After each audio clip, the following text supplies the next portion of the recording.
Political parties are always looking for endorsements from community leaders and other influencers. Having support from prominent figures can make or break a candidate or party. It's no surprise that sometimes political groups will also try to claim affiliation with historical figures of note. One favorite subject is civil rights leader Martin Luther King, Jr. Which party did he support? The official answer is neither. King talked very infrequently about his personal politics and was not formally affiliated with either political party, nor did he explicitly endorse any candidate. In fact, he stated, "I don't think the Republican Party is a party full of the Almighty God, nor is the Democratic Party. They both have weaknesses. And I'm not inextricably bound to either party." What's more, the parties of King's time were different from the parties we know today. Policies and platforms have changed drastically over time.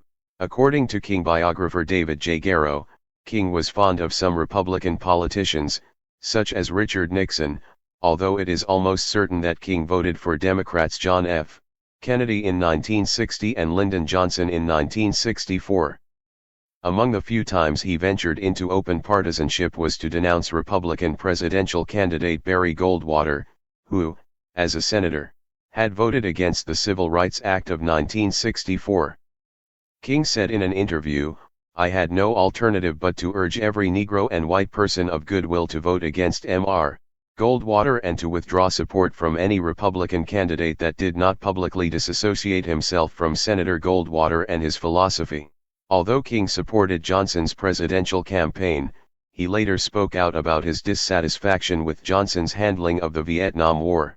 That King was often tight-lipped about his personal politics does not mean that he was not passionate about politics generally.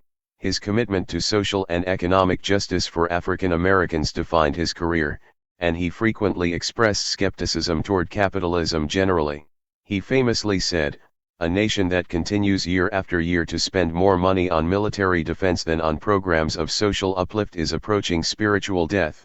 King was intensely invested in expanding votership among African Americans, heading a group in the late 1950s that aimed to register new African American voters in the South. So, if you want to closely align your political practice with that of King, perhaps the best way would be registering to vote and ensuring that others have the right to do the same.